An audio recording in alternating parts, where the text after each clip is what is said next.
is a Cosmic Octave original podcast. Me and Jake running down the street with a handful of comic books, kicking ass and banging chicks and drinking booze No, not and me. smoking Not weed. me. I'm married. Yeah, well, I'm married. Jake. Can't do that. Yeah. Off panel, off topic with Jake and Tyler.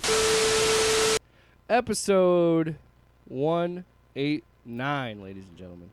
187 with. That was 2 episodes ago. Where were you? I don't know. I was legitimately thinking I gotta make that joke, Do do do do. and we missed it. Do do do. This is off panel, Do-do-do-do. off topic. I'm Jake. Do-do-do-do. That's Tyler. Do do do do. Do do do. Yeah, that voice you hear is that. Do do do do. Do do do do. So we got some things to talk about. Give me the microphone first so I can bust like a bubble. Compton and Long Beach together now. You know Are you're you in done? trouble. Are you done? Trying to do the show for the fake audience that I'm looking at. Do we have audience, sound effect? Oh, should we have an impromptu live show? No. Fake live show? I did that song I played for you. I had trouble finding sound effect that had like clinking glasses as well as crowd noise. Most of it was just crowd noise. It's just like bar And audience. in one there was like actually like far off in the distance like a band playing, and it was like, you fuck. I'm trying to put this behind music, you fuck. How much time? A minute 35. Hey, that's pretty Minute good. 30? That's longer than it took us to realize the Well, Chiefs were going to lose last It night. hurts- it God hurt- damn. It's not as impressive when you consider 20 seconds of that's our theme song. So, I mean, Thanks a not that- lot. What? I'm just What a saying jerk. facts. You fucking what do you think of potty mouth. what do- Oh, whoa. Jesus, I'm sorry. We both- I fucking touched my We microphone. both God fucked damn it up, everybody. Oh. Like we're rookies. We're amateurs. Oh. Okay. Everything's fine. Okay. Yeah, we want to talk about the Super Bowl and all that We stuff. don't need to. Well, I do kind of want to talk about some of the trailers. I mean, the one trailer that I really liked, which was the Thunderbolts, because they're one of that really a lot I of watched that trailers. one today. I mean, I don't really have it. I have not looked at a clip of Superman just because I'm like, I don't need to see any more.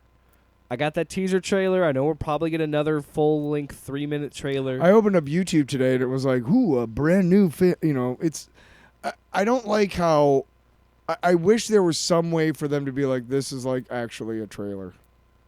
Like this is a not fan trailer this is or not a something. bunch of fucking clips from like The Mandalorian and The Last of Us and fucking whatever else in Gladiator 2 and clipped together Hey, to I'm make gonna it look tell you like something. it's I saw Gladiator 2 this weekend, and I enjoyed it. wow. I might even talk about it later. Long box. But I have a long box I want to too. get to that. 'Kay. But there was I'm not going to say a bigger cultural event than the Super Bowl, but it was a pretty significant one the day before. 2 days before even. For me, Tyler, I think for a lot of people, Tyler, a lot of people, millions of players around the globe. Listen, Terry. Tyler, you're not listening to me. Of course, I'm just saying In case you didn't know.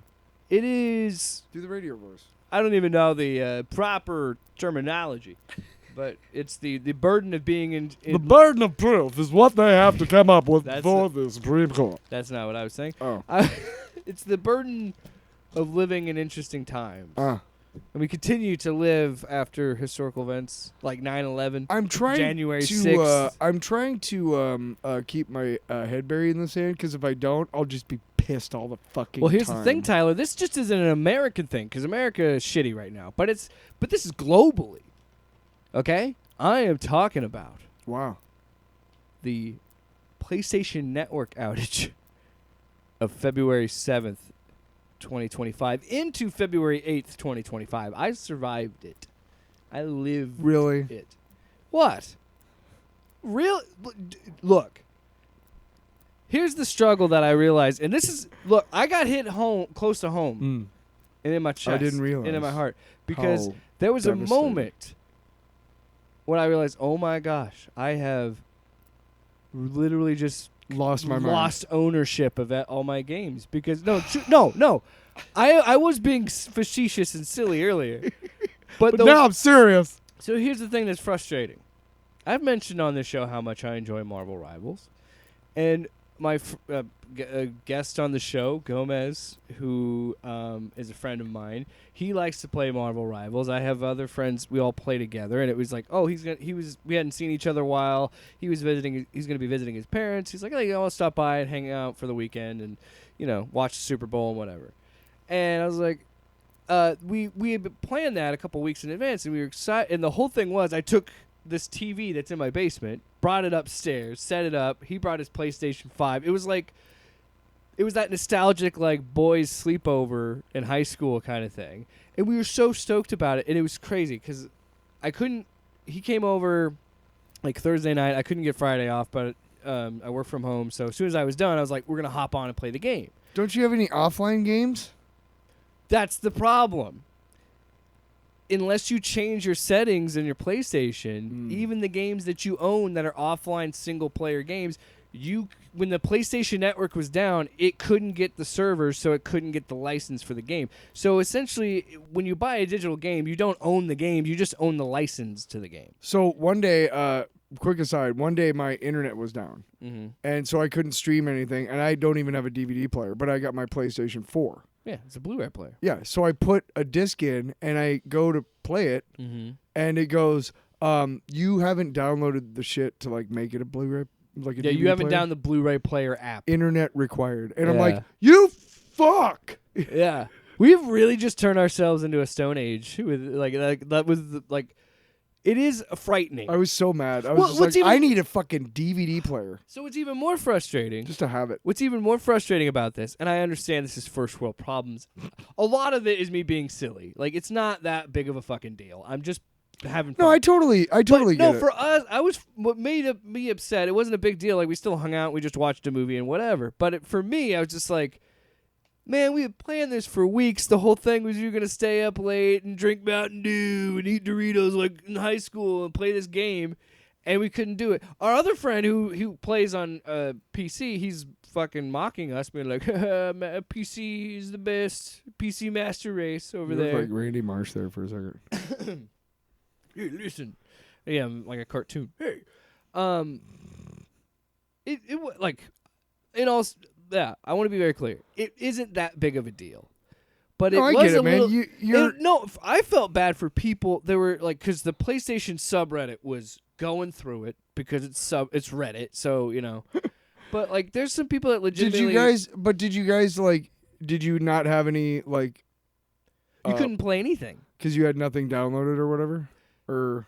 Unless you had it on disc, even if you had it on disc, the only had to the only game that I can play, which is I do play it offline, is Madden. I don't play online. I couldn't even play my college football game offline. So, no, that's what I mean. That sucks. That's the frustrating thing is how. Can you download it in case that happens later? I mean, you have to have the servers. I should do that now in case it happens. No, I mean you have to have the servers. Stop. I'll get there. I'll get there. Explain it to me. The most frustrating thing about that, as I tried to play the games that are like single player offline, when I did that, I tried to. They were like, "Oh, you can't do that because you can't get the license from the servers or whatever. You can change this in your settings." So I'm like, "Okay, fine." So I go to my settings to change it to allow offline play. But I need to be connected to fucking PlayStation Network to go offline. So then I'm in this loop of like fuck you, Sony, just in a loop.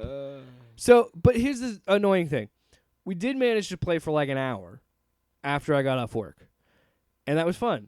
But our other friend who I was talking about, he was just like, "Well, I gotta go get some groceries and stuff. I'll be able to play like 6:30 or whatever." Okay, not a big deal. I shit you not, Gomez and I played for like an hour. We ended a match in Rivals. I had already turned my PlayStation off. He still had his on. And then I'm like, oh, look, you're not connected to the internet. What's wrong? And then, we have dinner and I check my phone and then like everything's on fire. The PlayStation Network. It was down for almost 24 hours. I think it ended up being like maybe 18 or 19, maybe 20 in that area. Not quite 24 hours, but close.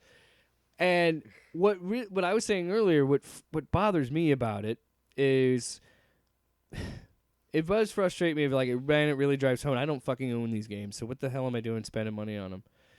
And it frustrates me because that loop of like, well, you could go and do it in settings to go offline. I can't even fucking go offline without having the internet. When the internet was back up, I tried to download the whole thing, and it was like, you don't need this right now. You're on the internet, and I'm just like, you fucking stupid fucking machine system. I am rarely a Luddite. Helix. Rarely do I turn into a Luddite, but shit like that does. And that's the other thing too. I just convinced my friend to spend $40 on this thing. That was like they had the what a dick. It was a collection of all the Borderlands games because I'd said I really want to get into that because the fourth one's coming out soon. And I hadn't played these games in forever. Hey, he buys that and now he can't even play that, and it just is like it made me laugh too. I'm ashamed for you. The best part about it was like, all right, fine. It's like you'll figure out ways to entertain yourself. You don't need your PlayStation. But it was just funny that the subreddit had the Mr. Krabs meme of him ringing the bell and his eyes are all over the place. And it's like every hour there was somebody else being like, give it up for 14 hours of the servers being down, of like people losing their minds. And to me, the thing that hurt the most was seeing people buy this fucking console, get excited about it because it was a Friday night that this happened, that they're like literally probably getting off work, buying this, saving up for this console, buying it, and then they can't even use it because they can't connect to the internet. So it's just this $500 box. So yeah. Again, I know. First world problems, there's so many worse things in the world. It was really funny to watch how crazy people got for like 20 hours. Oh, just wait until the fucking solar flare fries everything. You ready? I'm just saying, why don't you stop? Stop, Tyler. Can you just acknowledge the traumatic event I fucking lived through, man? I did off the air with you earlier. Did you? Yeah. You mocked me. You said, grow up. Yep. Knock it off. Let me tell you again. Shut the fuck up.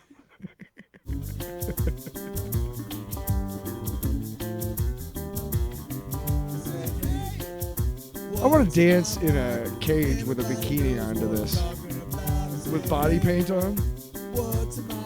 Like, you know those like little snippets in Goldmember? Nope. And like Austin Powers with the ladies. I want to dance like that.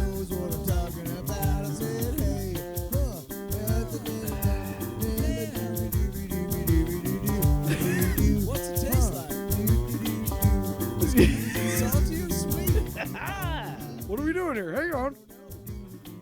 So today, it's the return of the worst segment of this show. I said it when he took a drink, so well, somebody just has to be a douche. So, yeah, whenever I'm out and about and I see something that either intrigues me,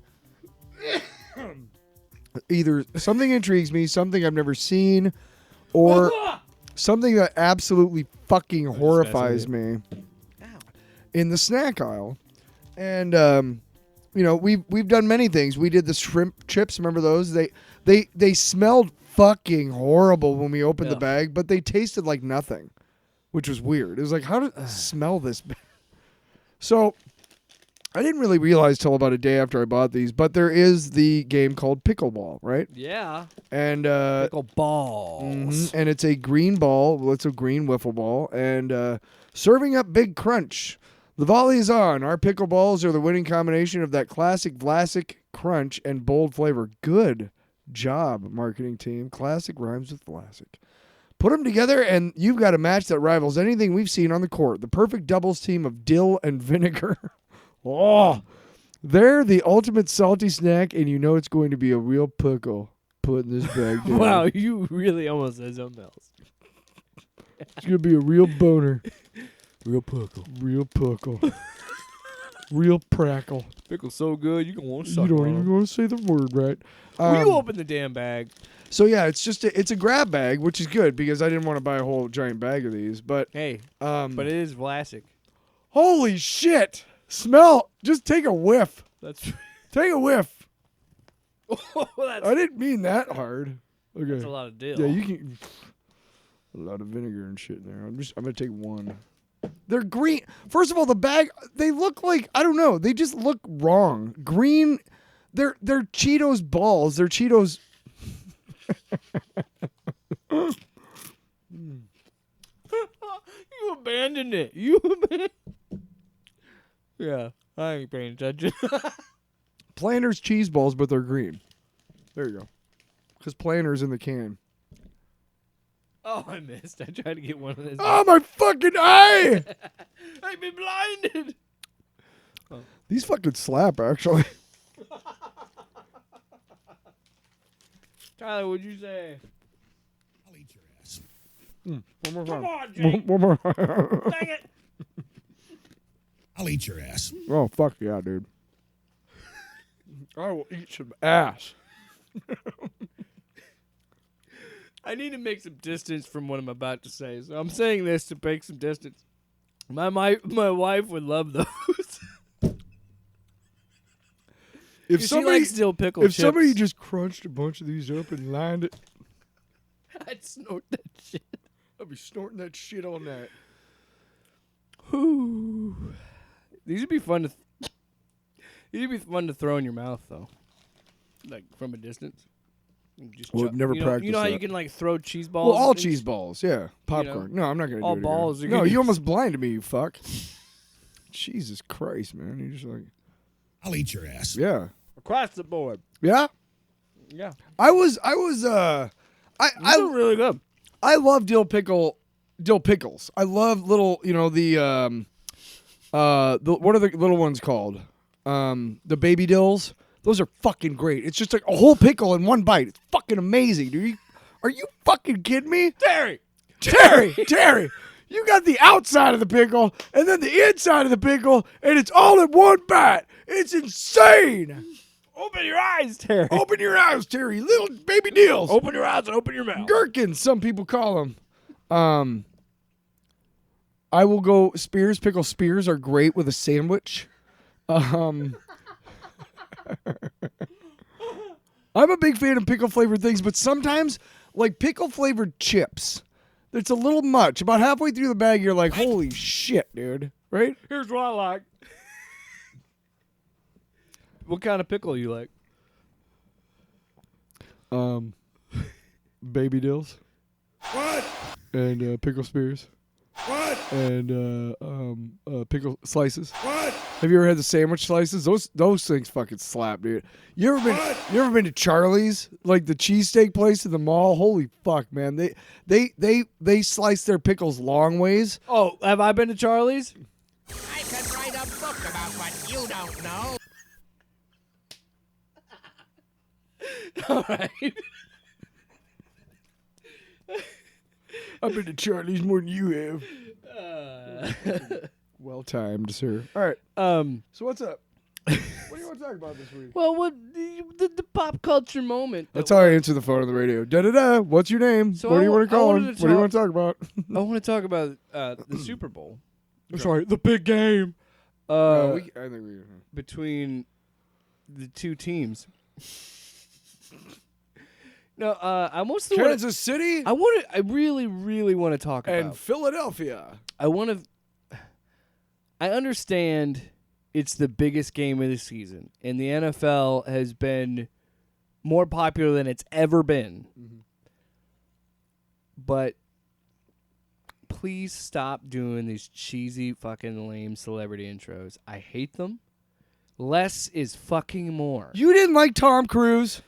Fuck you. I might have liked it if they didn't have a 5-minute PSA with Brad Pitt talking about how American football is because of the huddle and how we come together and we huddle and we figure out things and that makes us American. And I'm just like, in any other time, good for you. But in this time, when half the country acts the way they do, I think like it's just all propaganda. And that's what I'm saying. Like every fucking ad was talking about, hey man, life sucks, but you know what? You can fucking buy our products. And I know it's like that every fucking year. But now more than ever, I am more aware of like how all of these shitty fucking corporations work. And it's just like, and you can't have. I'm sorry. It's just like You're so fine. many PSAs about like trying to. It's like the NFL was told to desperately try and hold the fabric of this country together, like through these Well, look, shitty fucking propaganda people pieces. don't want to. People on the right do not want to admit it, but it's a fact that what happened back in the early 2000s, or maybe it was in the late 90s, the NFL or the U.S. military went to the NFL and said, "We'll pay you money to have really To show the- over patriotic, The flyovers. open, yes, big giant field length flags, all that stuff." They paid them, and the NFL was like, "Fuck yeah!" Now, I'm sorry. people don't like to hear that. Yeah, that's what I mean. People don't like to like, and if look, I don't. At this point, I hate to sound this way, but I truly mean it. I don't give a shit about a lot of these people's opinion of me. I don't give a shit about most people's opinion Well, of me. this is- and this I know is- that those people are not going to give me the fucking time of day. This is and that. I'm sorry. Yeah, this is that moment when you're gonna Stop pretending that we can be unified. We Yeah. can't. Well, I'm not gonna be One-sided- unified with fascists. I'm sorry. Exactly. One side is fascism, and I'm not. I'm sorry. I'm not. Sorry. One is allowing hey, the shit. I'm not sorry. I'm not, Fuck them. That's what annoyed me the most. You fucking came into my democratic country and you're trying to fucking make Yeah. a fucking fascist I don't- state. I don't wanna make- Fuck you, dude. Yeah. We're gonna tangle. That's all. But yeah, that's what I mean. Like I'm so I'm like that's what I said. Like I'm like no man, I'm not doing it anymore because Well, the game sucked anyway, so that's why we had all that time to dwell on these shitty commercials. and then fuck it, like it just The Duracell one was good. the Tom Brady Duracell one was good. What was the one with the tongues? I don't know, but I've been trying to block it out. Thanks for reminding me, you fuck. What a dick. Oh, the Seal commercial, the Baja was Blast, weird. Mountain Dew That Baja was Blast. It was animated Seal. I was Weird. into it. Strange. It was funny to me. Didn't like it. I don't know. What did you think of the Thunderbolts trailer? I thought that movie looks fun as hell. So is it the Sentry or what? It is Sentry, Okay. as far as I know. All right. On that note, as far as trailers go and stuff, it occurred to me when I watched it again today that the old guy in the Fantastic Four trailer is John Malkovich. Yeah, I noticed that. Oh, I didn't notice that until today. I forgot that he was in it. Because I saw because he's like in a brief glimpse of it, and I'm like, because I was in my head, I was like, what is he for? I And also I just forgot to bring read it up. that the guy playing the thing did almost all mocap, Do and so did the girl playing Silver Surfer. Almost all mocap, which is fine with me. Do you think the Maker is involved, gets introduced in Fantastic Four? I don't think so, because here's the thing. Because he could be a part of Doomsday. Fair. I was on Secret Wars. I was on Wikipedia today because sometimes I like to look and see if they've dropped a little hint. I don't spoil myself. Like if they have the whole plot, I'm like I'm not watching. I'm not reading that. I'm going to see it. But I went down to see the cast, and of course they had most of the ones we know that we've seen, right? And then they had at the end they said Robert Downey Jr. is expected to play Victor Von Doom, Doctor Doom, in a post-credit scene, and also that the Mole Man is expected to appear. Well, I also saw a thing that Doomsday is going to start filming in March in England, I believe. I've told you my guess is that this is a pocket universe. Yeah, and they're going to get brought into the and MCU. Doom has been manipulating them ever since the 60s, and that's why we've never heard of them, because as far as the rest of the MCU is concerned, the Richards and Storms, or the two Storms and the Grimm, So this is a they all universe- died. This is like Doom wins. So like this is a universe that he's running. MCU is the MCU, right? Yeah. In the 60s, these scientists, kind of maybe well known at the time, but they went out in space and they died, right? As far as everybody knows. Doom doesn't control the MCU, not yet, but he was already powerful enough back then to trap the Fantastic Four, right? After they gained their powers in a pocket universe. And he's in that universe, and Galactus is coming to eat it. Galactus might not even be real because it's a pocket universe. He made it. He made it to trap the Richards for his ultimate revenge, right? Somehow they escape from that into the regular MCU, and people in the MCU are going to be like, hey, I read about you when I was a kid. Reed Richards and Sue Storm, you guys survived? Wow. That's exactly what's going to happen. Bank on it. What's the date? February 10th? That's the date that I broke open and revealed the entire plot of First Steps. You're welcome, He's going to be completely wrong. Hey, man. You don't know until you see it. It's all speculation. I've been wrong before, but I don't want to be right today. Wow. I think that Thunderbolts looks a lot of fun. It's going to be a fun one. I'm digging it. Do you realize that this Sunday we're going to see fucking Brave New World? Oh, yeah, I forgot. Next week? Yeah, we're going to have an episode come out on Monday. We're going to be doing a full-on spoiler cast for Captain America Brave New World. You're kind of dating a girl for a couple dates. You think things are going really well, but you don't really realize that she doesn't. And you see her one day, and you're like, "Hey, you excited about tonight?" And she says, "Yeah." And right when she says "yeah," she looks away. So watch. Yeah, that's exactly what you did. What? Do you have plans on Sunday you're not telling me about or something? You fuck. I'm gonna get tickets. Okay. I can't wait. I realized today that we get to see it because it's been so. It used to be. I was telling people at Jay's. It used to be like every week we were doing 2 shows and a movie. Yeah. It felt like, or like every month we were doing a movie, and every week we were doing slowed at least down a lot. Yeah. so much, which is cool. We've been going to comics. Well, after I get to. Oh shit. This is why it's over on the table. I get to do more. I get to do more. What's in my mouths? Yeah. Can't beat that. I love having it in my mouth. Wow! Nice.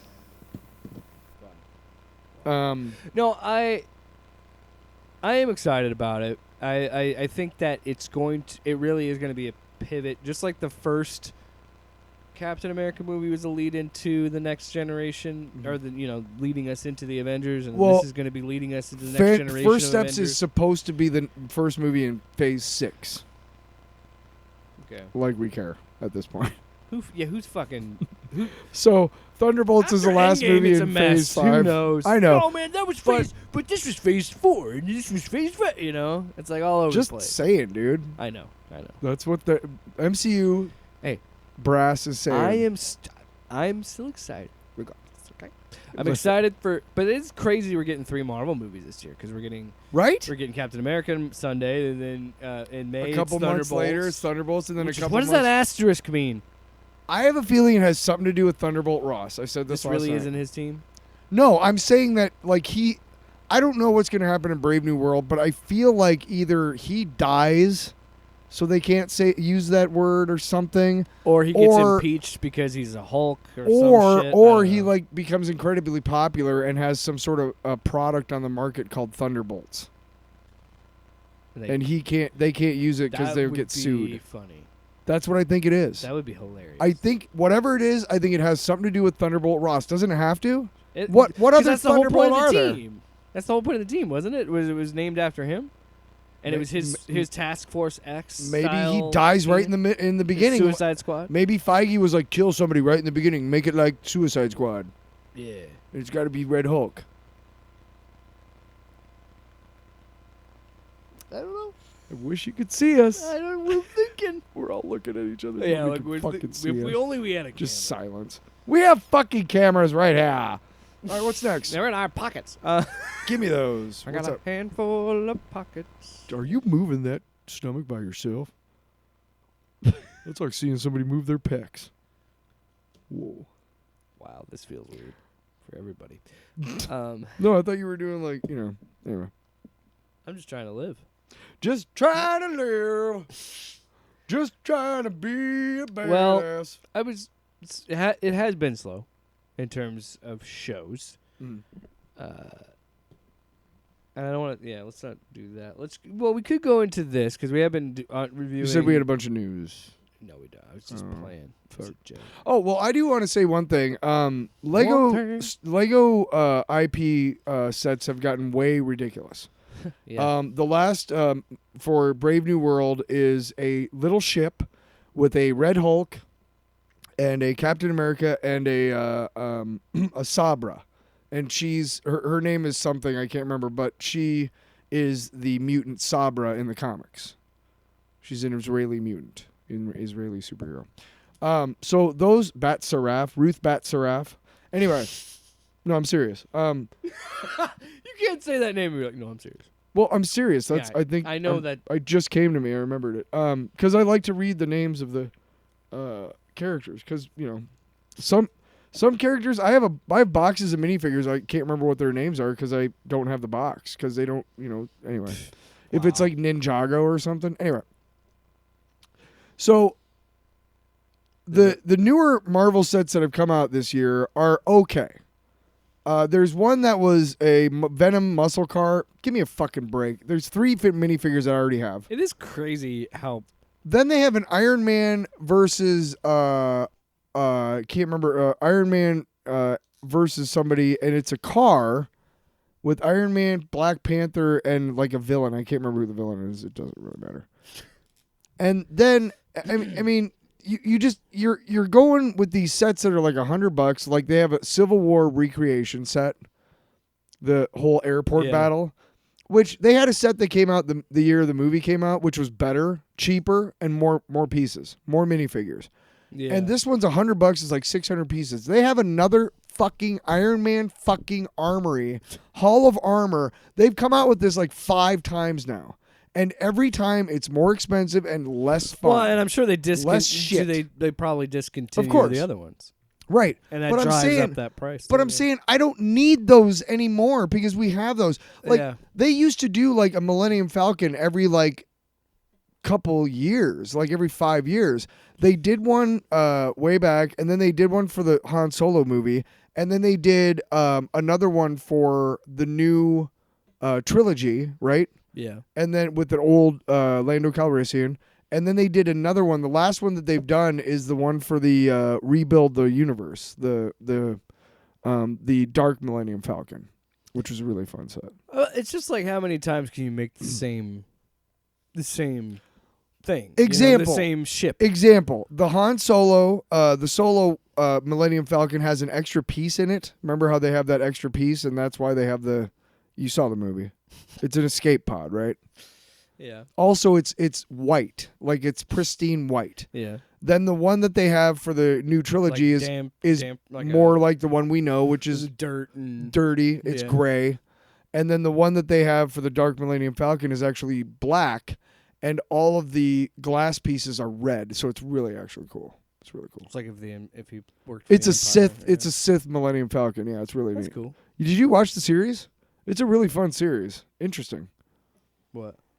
The Rebuild the Galaxy series on Disney Plus. It was like a Lego thing. It was a 4-part series. Yeah. No. It's really fun. You're really fun. That's why we're doing the show. Your son would like it, I think. No, I probably. But the point is that you can get the price point has to come down. You have to give us better sets for cheaper prices. Lego's always talking about being like a beacon of light in an uncertain world and shit because we learn by building and we share, and that's how we make the world a better place. Well, do your fucking part. I know you got stockholders and shit, but give me a fucking break and tell them, hey, you know what? For the next year, all of our sets are going down $10 at least. At least. Yeah. For at least a year. Why? Because goddamn it, we want kids who are probably fucking starving because of the fucking new regime's fucking bullshit policies to at least have Legos to look at while they're starving. Also, if you're a parent and you spend money on your kid to get a Lego but not to feed them, you're a bad parent. I wish we had a camera. It's like a point at you. Yeah. I'm sorry. We'll set up a Did you just like go away for a second? You were just like... Well, because just like I don't care what he's saying. I'm just taking a break. Well, I was letting you go on your soapbox there, but we were talking about it before we went on the show, and I do agree. I think it is a little predatory because, well, I think on one hand you have a situation where Lego is still a kid's toy and still marketed to kids, and it should be. But there's still a very... You made me realize that it's partly my fault. I was going to... A little bit.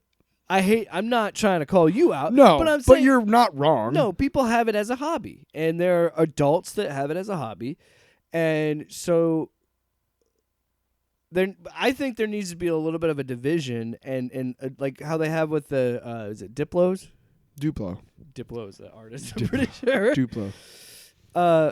Yeah, but they have those. But yeah, there should be a different like price range for kids, and then yes, for the people that do it as a hobby for the adults, then yeah, crank up the prices and have the bigger sets and the more. I'll say things. this: Lego does offer many sets, $19.99 and below, that are like fun super sets. basic.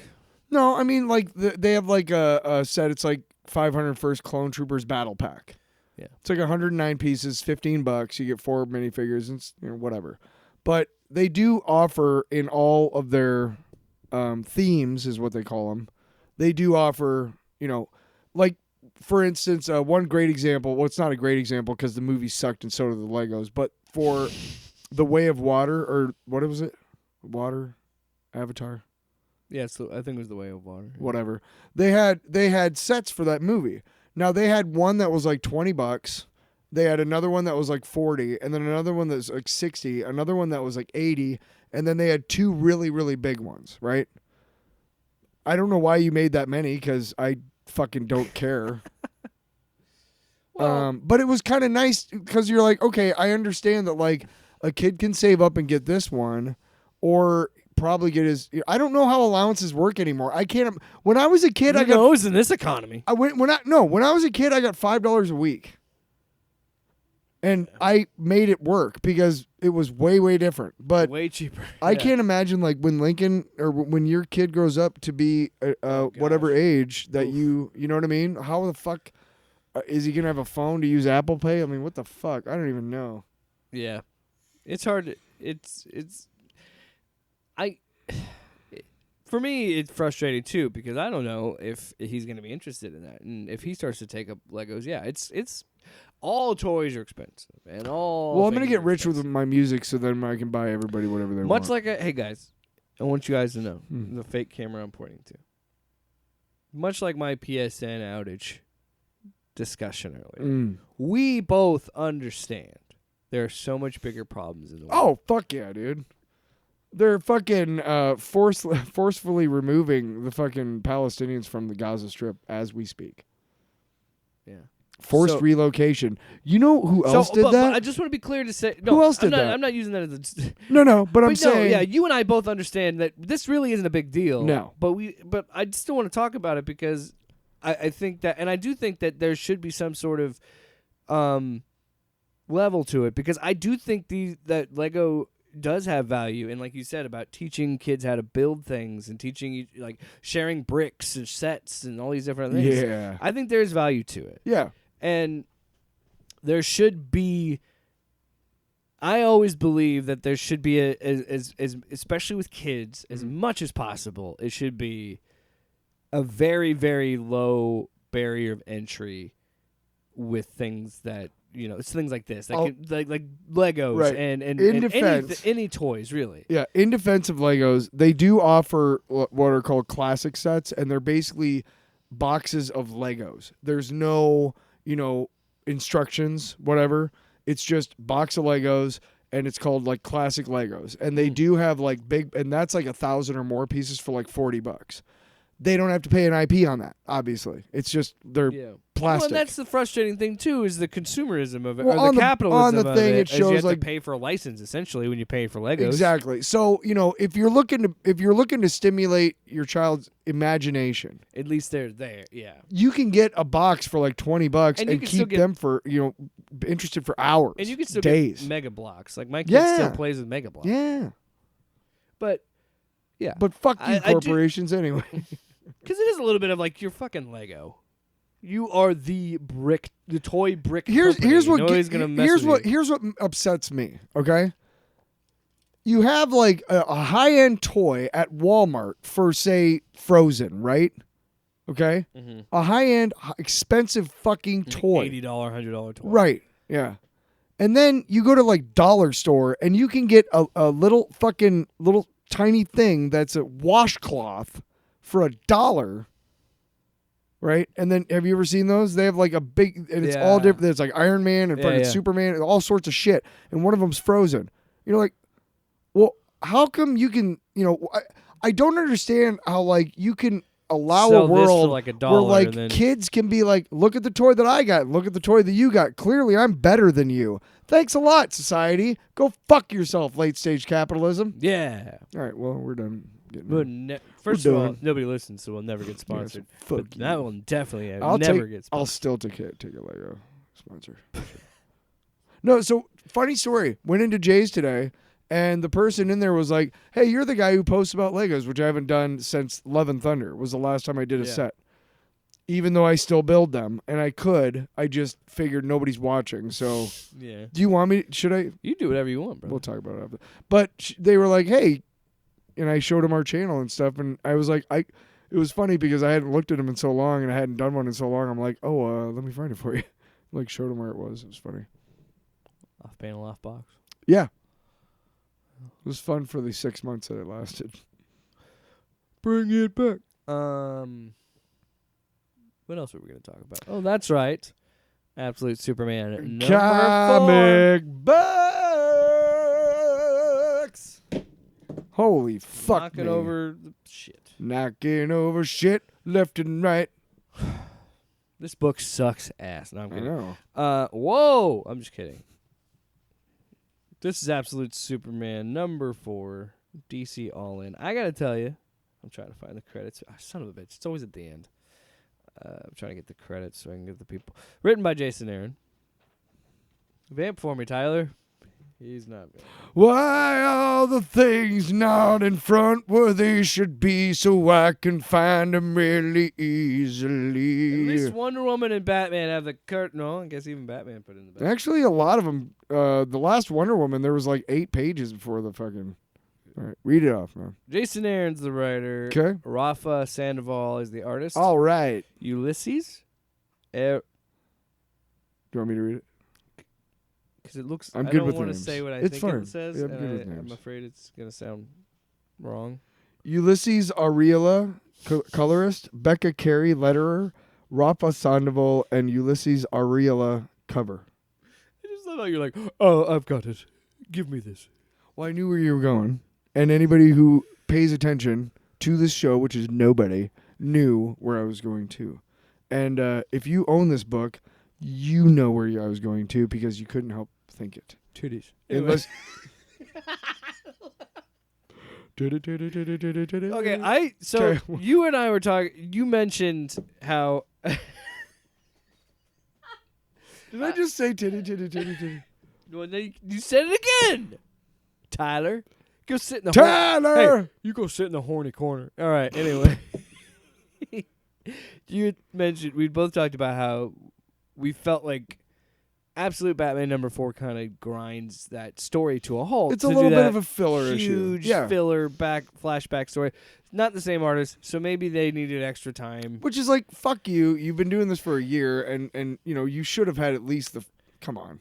Yeah. Anyway, Wonder Woman was not a flashback. It was a straightforward, enjoyed it They've a lot. had flashbacks that were part of each issue. Yeah. But like Absolute Batman started to do in the first 3 issues and was really good at it, is the flashbacks.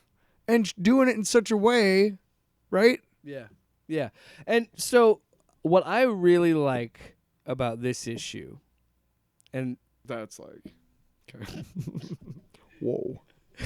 So what I like about this one, this issue, is it's not a flashback. It is continuing on from issue 3. And I think what I love most about it is how little of Superman is in it. Yeah. Because this does so much with world building. And, dude, I'm going to be honest. This series has won me over. Like, you and I both were not into this. And then that second and third issue, I was like, okay, I see what he's doing now. I'm vibing with. And this, I think, surprised me in how much I ended up enjoying it. Like, wow, I like this. And I think a lot of it is, the fact that he's not in it a bunch. And it's from Lois's perspective. Yep. And, she is yeah. And it's playing with the tropes where she is doing what she would do in a Superman book, but rather than for journalism, it's law enforcement. We also have a side plot involving Christopher Smith, which is the Peacemaker you see Which I called on the show. Last issue, I called that. I said, I bet you the guy that shoots the civilian is Christopher Smith, which is John Cena. Well, we Peacemaker. learn, the character that John Cena plays. Yes. So the Peacemaker, if you will, James Gunn. even though they have all Peacemaker. the Peacemakers are a force of police force. Yeah, whatever. in this book, in this universe, whatever they work for Janus. They're like paramilitary. They're like Black Mercs. Rock. Yeah. They're like Black Rock. Yeah. So Christopher, we find out that at the end of that issue, he completely missed because he's doing like his after mission debriefing with the Brainiac thing, and the Brainiac's like, "Oh, we understand your gun misfired," and he's like, "No, I tried to fucking kill them and I missed. I don't know how. Something's wrong with me." So there's that whole thing. And then at the very end of the issue, there's another subplot because he ends up actually murdering a bunch of civilians after Superman freezes him up. Yeah, it's crazy. So I'm not sure why Christopher Smith is the Peacemaker is what we'll call him. But I'm not sure why the Peacemaker is involved in the story at all. I'm not sure. The next issue is titled Rage of the Superman. So, and we'll get to that. So this is what I love about it. So the whole episode, I do that. I think we do that every time we talk about a book. It is an episode. So this issue starts with Lois Lane saying the exact same thing to its 9-panel grid of different people from different countries.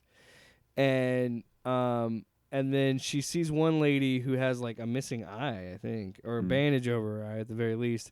And she says, "Who did that to you?" And she shows up and beats the shit out of these peacemakers. Breaks one dude's fingers by taking 2 on each side and splitting it. I was like, "Jeez."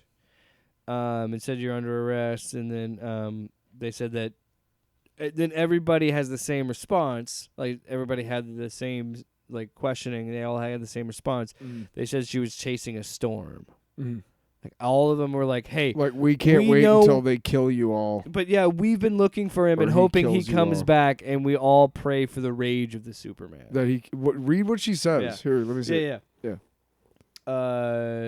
It's like towards the bottom. It changes you being in his presence. You feel this now. I can tell. You sleep for many hours, yet still don't want to wake, because when you sleep, you see him. Yes. Burned into the darkness behind your eyes. Sometimes when you try and very hard, you can even feel the sizzle of his dust in the air because he doesn't have a cape. Remember, it's the dust. You were struck by lightning, Agent Lane. Now you cannot help chase the storm. It went well for him as well.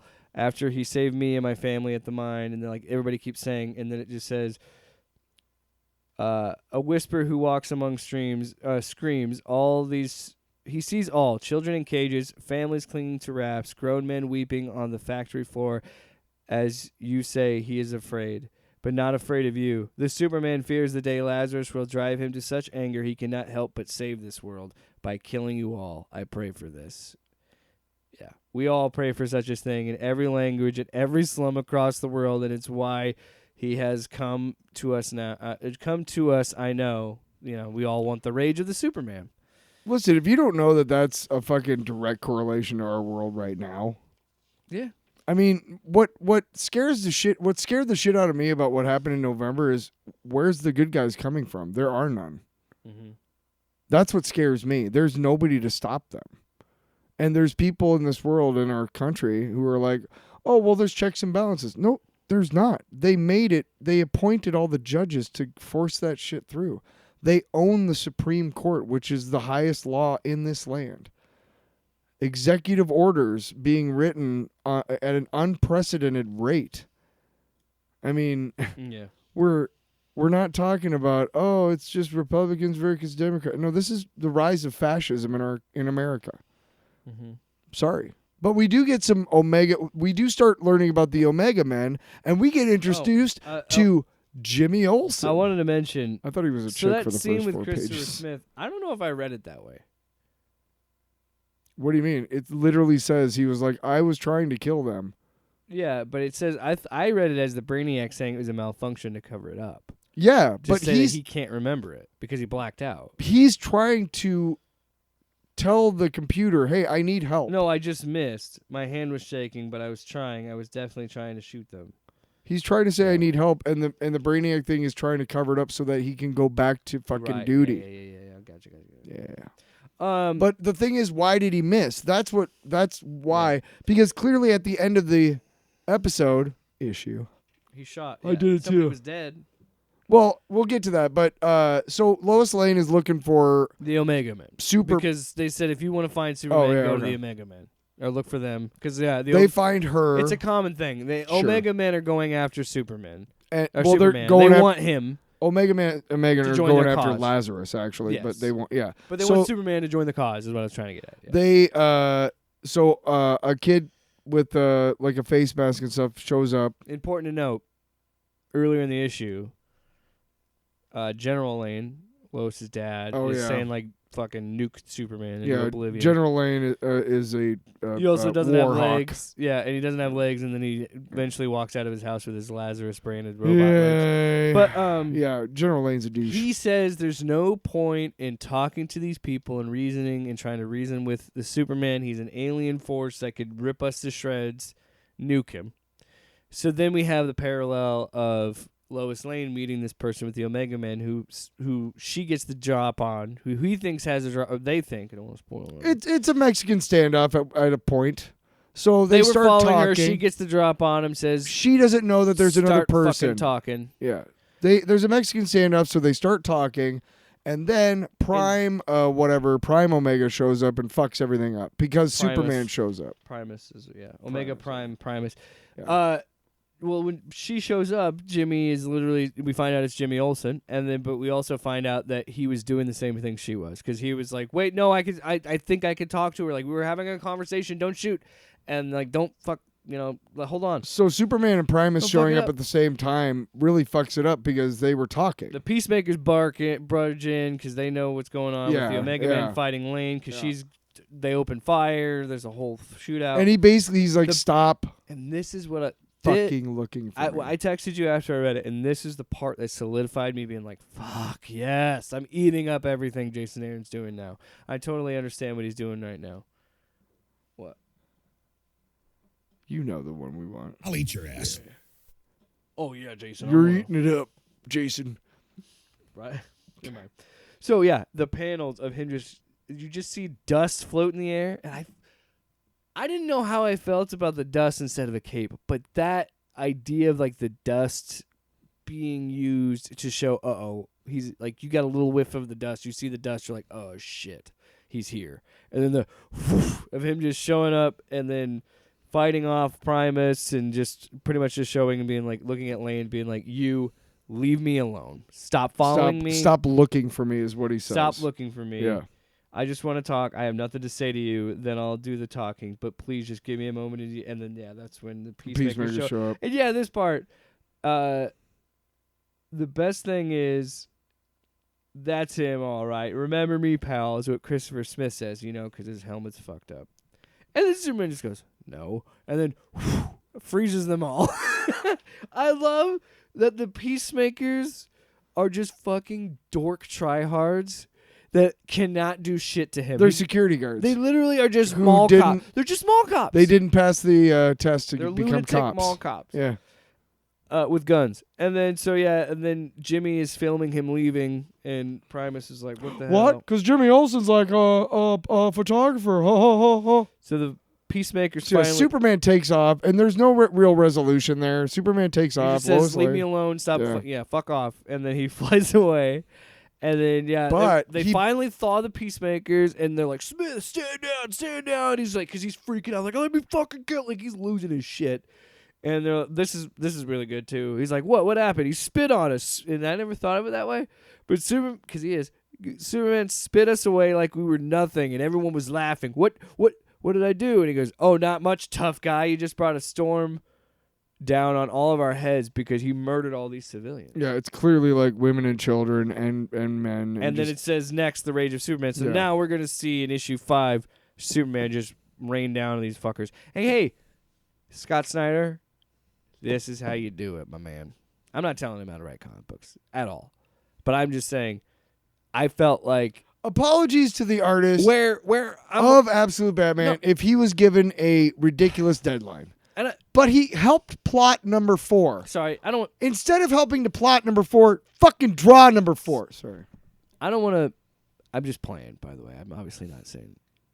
I don't want anybody to think... I love Scott Snyder's work. I just think this and Wonder Woman were so much better than Batman because they kept the momentum and the things that kept us interested in driving that story forward. And I just don't think that issue did it. And I was saying that as a joke. Obviously, I don't want to come off as like, I have the fucking comic book vibe from The Simpsons. Like, Scott Snyder is shit. I'm not saying that. I'm just saying those two issues were so much better in my opinion. When we first started this, Absolute Batman to me was great, and Absolute Superman. I'm gonna stop saying Absolute, okay? We're in the absolute zone. Yeah, there you go. When we first started doing this, Batman was like, fuck yeah. Superman was like, I don't give a shit. And we hadn't yet read Wonder Woman. We read Wonder Woman, the first 2 issues, and it was like, oh, that might be my new favorite. That blew the doors off. Right. Then Superman with like 2 and 3 was like, ooh, this is really, really good, actually. And then Batman decided to take a fucking powder. Take shit. While Wonder Woman is just, and Superman are just continuing to be awesome. We get, by the way, in 2 days, we get Absolute Batman number 5, which I'll bet you anything is going to be called something something part 5 of 6. Oh, yeah, I'm sure. Fucking dicks. 5 of 6. Fucking dicks. 5 of 6. Fucking dicks. Pick up sticks, you fucking dicks. Wow. Yeah, clean up. Well, fuck you. Yeah, leave this world better than what we found. I'm going to... I smile at people. It's comic book number 2 on the docket. Tonight on the Tonight Show, straight from the home office in Detroit, Michigan. Tonight on Go to Bed, we've got Helverine number 2 with us here tonight. Written by Benjamin Percy, artist Raphael Inico? You do the fucking names. I always fuck them up. Benjamin Percy, Raphael Yinko. Yinko. Oh, look at you stumbling. It's IENCO, so I'm going to say Yinko. Brian like Valenza. Bingo was his name. Oh, are you kidding? Yinko. Yinko. Well, we're not making fun of the guy's name. Right? I think it's pronounced Yinko. Anyway, so we get Helverine, and he is at the North Pole, and he goes to where the guy is. There was a sculpture up there that he had built earlier, or the demon did, and he gets to go to... That's where he became the Helverine. The Bagros. Possessed his body, yeah. So he goes to this, like... this is fucking crazy. He goes to the greenhouse because he's been brought there by something, and there's these people who have powers... Yeah, they're mutants. Yeah. Because this is like right. post-Krakoa thing. Post-Krakoa, right. Oh, yeah. Duh, I forget that Dakin is a mutant. But he's trying to help these people, and they end up telling what happened, and it was like So a bunch of mutants go there because that was like a safe haven when like Krakoa was... Because this is post-Krakoa's heyday. They got to his burial site, yeah. And the burial site is where he became the Helverine, and it brought him back here to show him this giant sculpture, which was also excuse me, where he finds this woman's dead body with a giant hole in her chest, and she's like scaly and got fangs and this like clearly like monster looking thing. And so she got they were out hunting, because they've been staying there for a while and hunting game there and just living off the land. And she found this where this gravesite was. Yeah. And it like had all this hellfire energy, and it like sucked her in and got her infected with something. Yeah. Essentially. And she second and third degree burns. Sometimes she sounded like herself. Sometimes she didn't. Her voice dropping to a raw bass. She like pukes out like bugs and shit. So she's clearly possessed by some sort of demonic thing. So she bites some of the other mutants, and then Evan, the one dude just blows a fucking hole in has fire powers, shoots a hole through her chest, and that's how she has the chest cavity. And then Dakin's like, okay, take me there because I made a promise to Strange. I got to take care of this. And as they're getting to the portal, we find out that Bagra Ghul was the one that created this kind of portal to hell, essentially. And Dakin was about to kill Evan because Bagra Ghul wanted him to, but he fought it off and like spit his like hellfire onto the shrine, and it breaks. And like,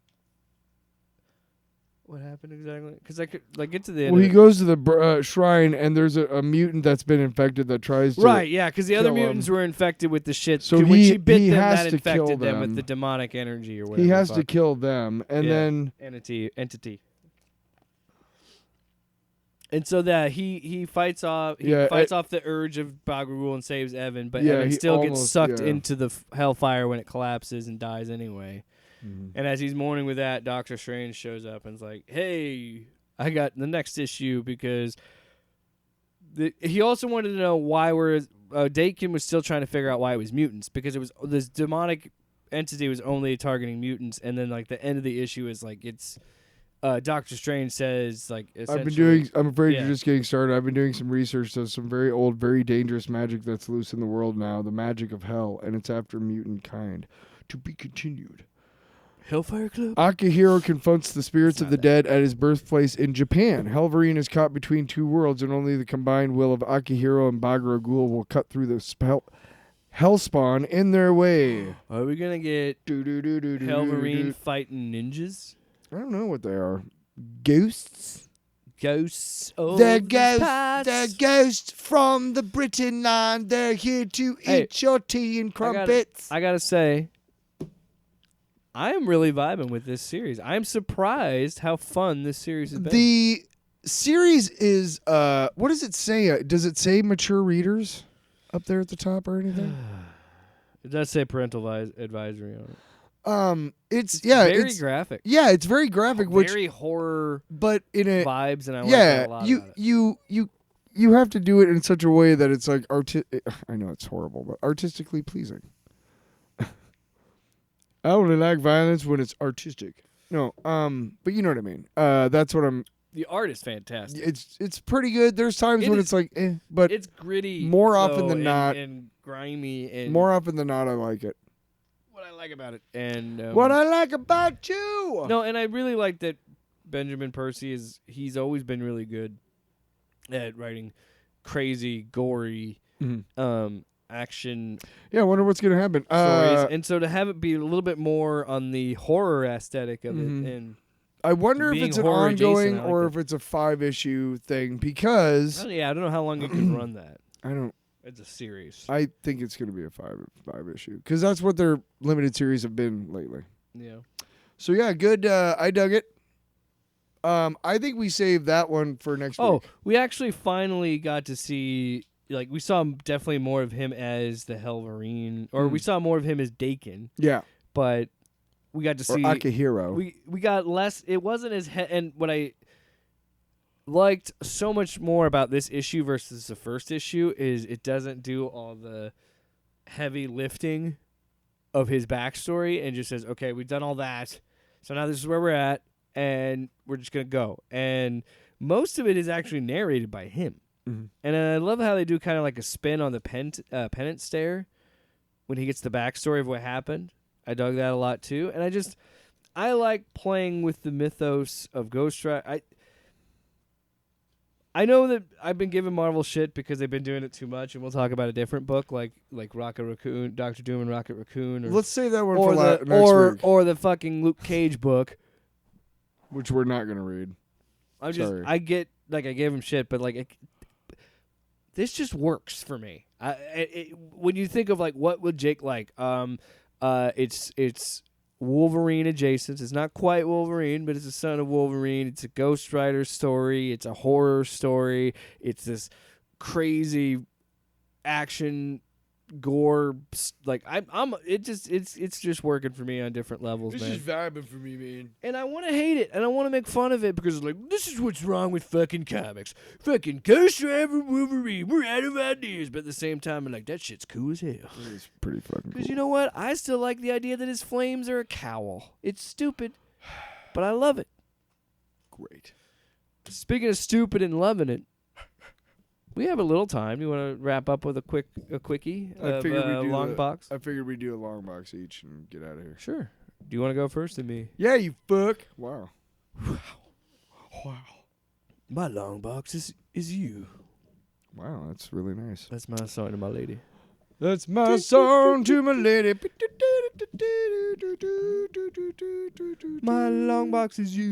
My long box is you. My long box is you. My box is you. Oh, playing a piano that isn't really there is a lot of fun. Now we're gonna pretend. What are we doing? I was looking for my You don't keyboard. have a fucking. It's right there.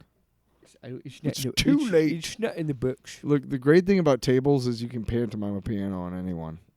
It's fun. I do it all the time. Elton John. If an Elton John song is on, I'm doing the this. best movie representation of that is John Candy in Planes, Trains, Automobiles, where he's doing "Mess Around" by Ray Charles, and he ends up going the wrong way. Mess around. Good shit. So, Good shit. I got Netflix Nuh-uh. in December for the NFL games because I needed to watch those games. Sure did. And did I? I don't know, but I don't remember. I just needed it. I don't, yeah. I Well, needed I had it's Christmas Day, right? I got the day off, obviously, so fucking a lot of days off. Be honest, but Shit, now it's stuck in my head. Thanks, man. Netflix. So I have Netflix, and Get your ass to Mars. I really don't. Maybe use it. Yeah, sure.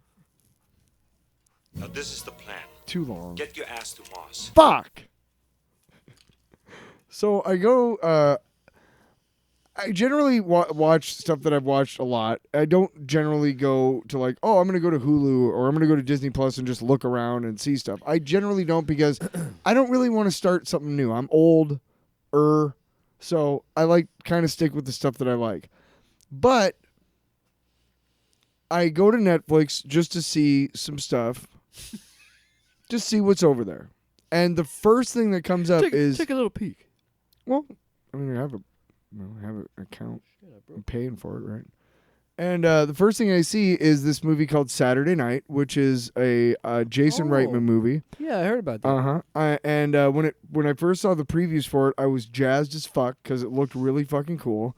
Back in the day, when I want to say the early 2000s, there was a book that came out called Live from New York, and it's an oral history of the Saturday Night Live experience. They talk to everybody, people who have never been invited back as a guest host, people who wrote in the 70s and then never wrote anything again.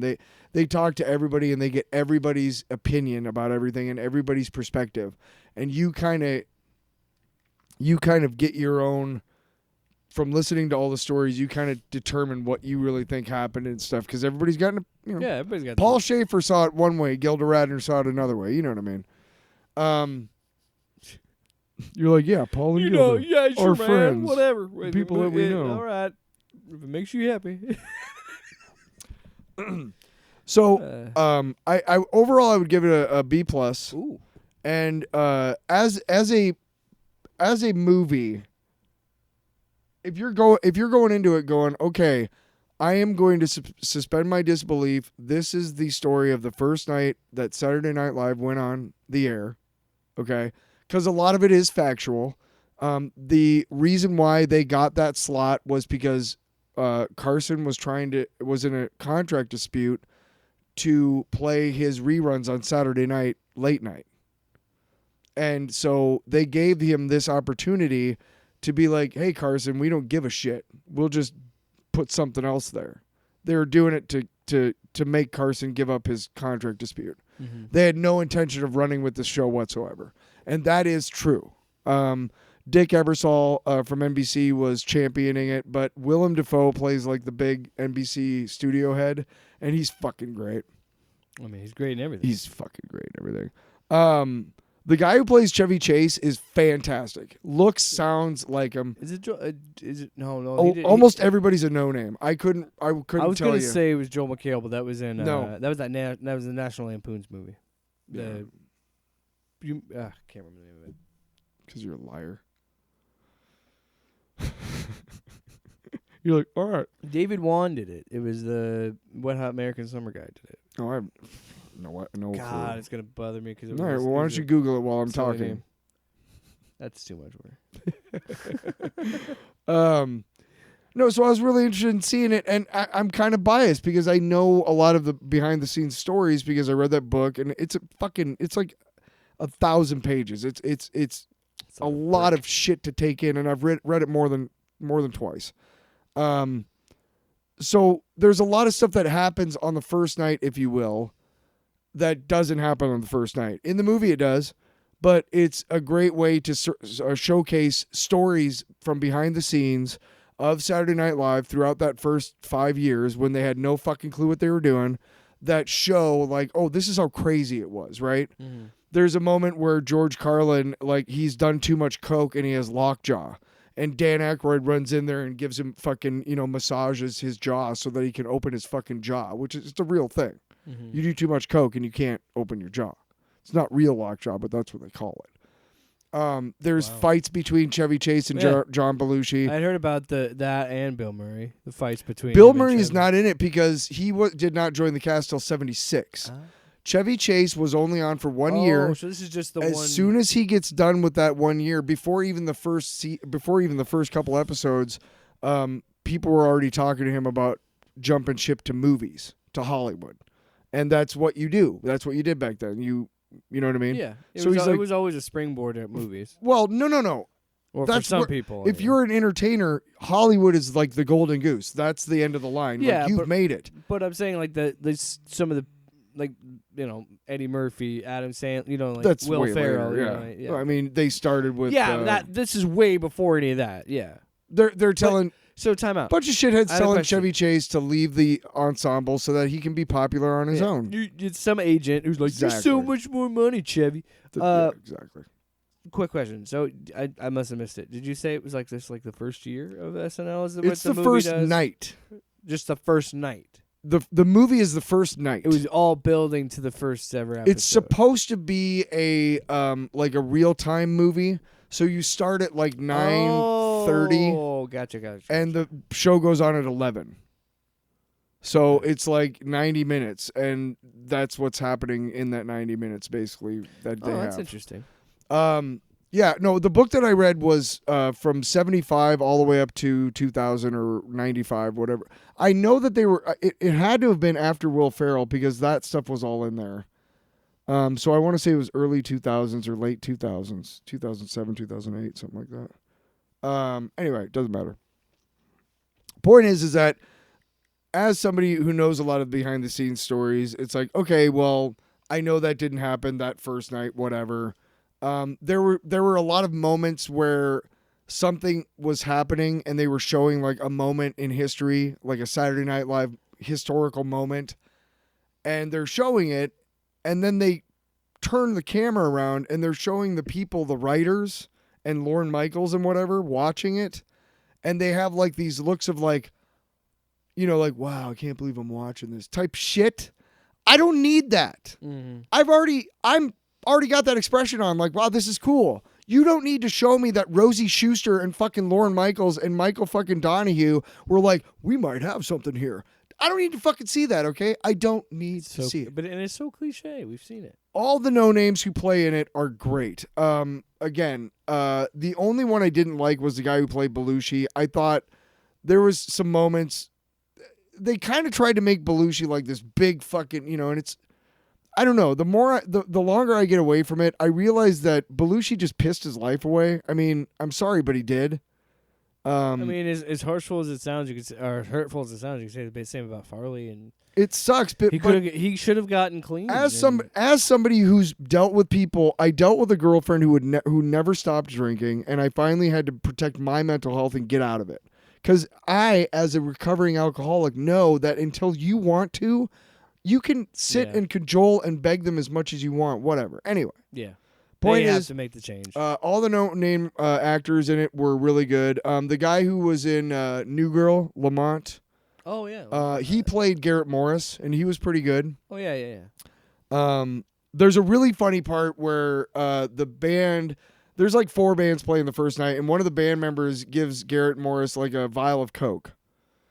And he's like, it's medical grade. And he's walking through the halls later on in the show, and John Belushi's walking by, and he's like, hey, how you doing? He's like, oh, not bad. And he's like, oh, look what the band gave me. And he's like, it's medical grade. And Belushi takes it from him, opens the cap, snorts all of it, and goes, yep, definitely medical grade. And Garrett Morris is like, what the fuck? It's gone, Mm-hmm. It's interesting to see how they put something like that on with nobody. Every time they ask him, like, what's this show? He's like, I don't really, like, he doesn't really know. So he'll just say, you got to watch and find out, Yeah. The guy who played Lorne Michaels was pretty good. He didn't do like a, hey, You didn't do the Dr. Evil? You've seen like plenty of people do a Lorne Michaels and impression. Mike Myers has said Dr. Evil is his impersonation of Lorne Michaels. It's obviously exaggerated. Yeah, but right. But he very funny. You do hear that voice sometimes with the guy who does it, who plays him, but it's more just like his Canadian accent, kind of. So again, he doesn't. Nobody's really doing a caricature, which I liked. Mm-hmm. Because it could have been. It could have turned into that. Yeah. The guy who plays Andy Kaufman and Jim Henson, which is great because Henson, they keep giving him these pages for his Muppets that are just awfully like raunchy and like sexual and drug filled, and he's like, Lauren, that's not what I'm about, Lauren. Really good movie. Again, being a fan of it and knowing all those backstories and knowing that that's not exactly how it happened, that's my douchebag, like, actually self, Other than that, it's a great fucking movie. I really liked it. It was good. Definitely worth your time.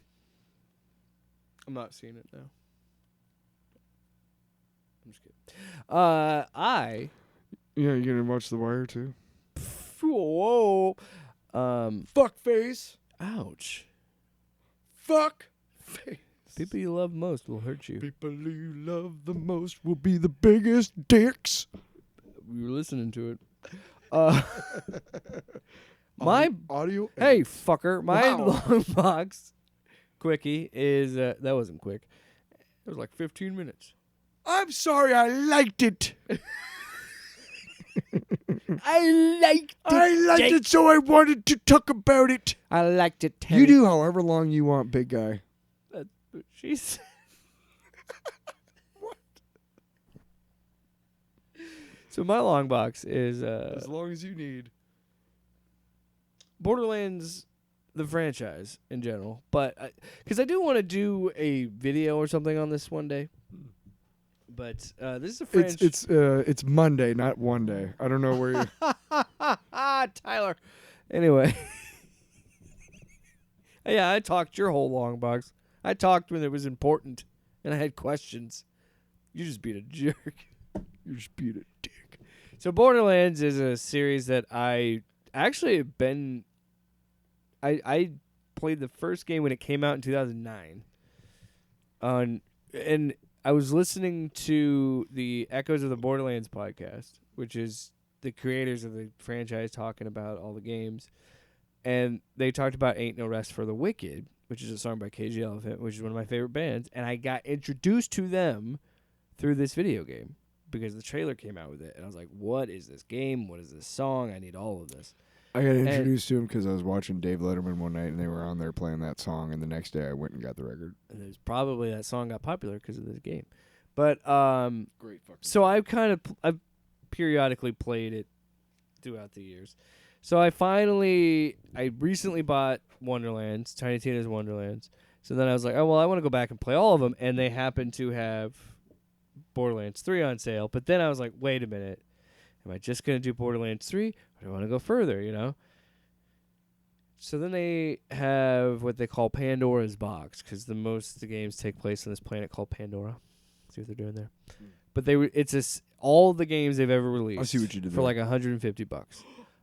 But it was on sale for $40. So I was like, well, I can go back to all these other games that I know and I know love. you had the PlayStation Network problem, but that's still a pretty fucking great deal. That was a great deal.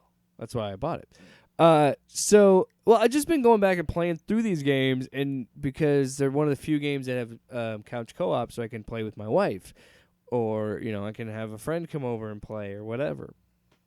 And I went back and played some of the pre-sequel, which it goes Borderlands 2, but in between the time from Borderlands 2 and 3, they made a spin-off game called the pre-sequel. So like chronologically, it would be Borderlands the pre-sequel, Borderlands 2. Essentially, That's just irritating. pre-sequel is fun though. I enjoy it a lot. I enjoy this game a lot too, and I was listening to that podcast and they talked about it was blending RPGs and shooters and what they can do, and it really did like spawn this whole looter shooter genre of video games. Looter shooter. Where it was like, oh, you go and you kill this big boss, and like it has existed in other genres, but like this was the first shooter to really go for it and do it and do like tutor. do like raid bosses and shit like that. So, regardless, but Gomez was over this weekend. He had never played that franchise, and he wants a game that like him and I can play together and quest through and just build our characters and do all this.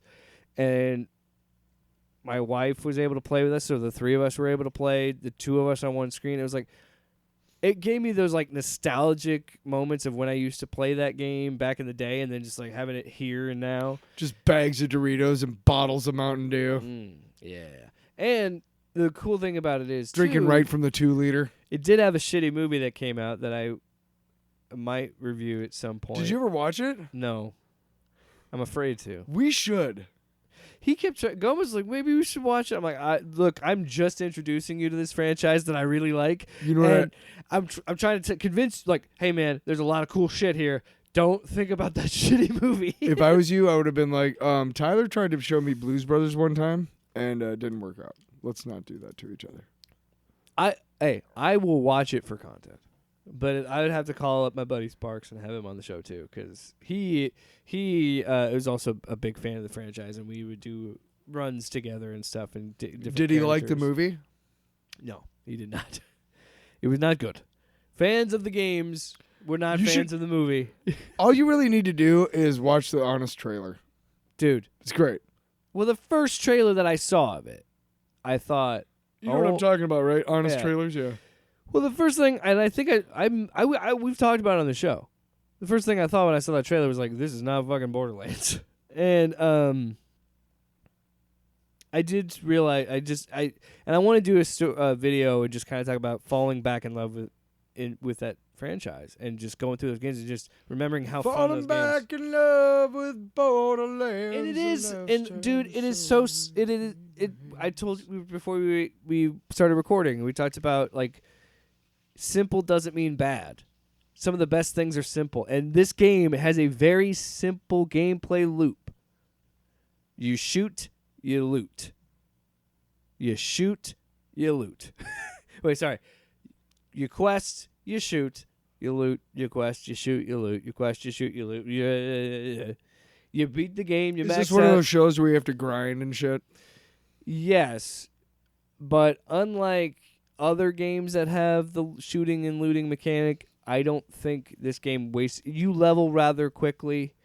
I think you get really good gear at a pretty good pace, and the grind isn't as bad. And when you do get a gun, you like a really good solid gun that works for your build, you kind of stick with it for a while, and you don't really think about the grinding.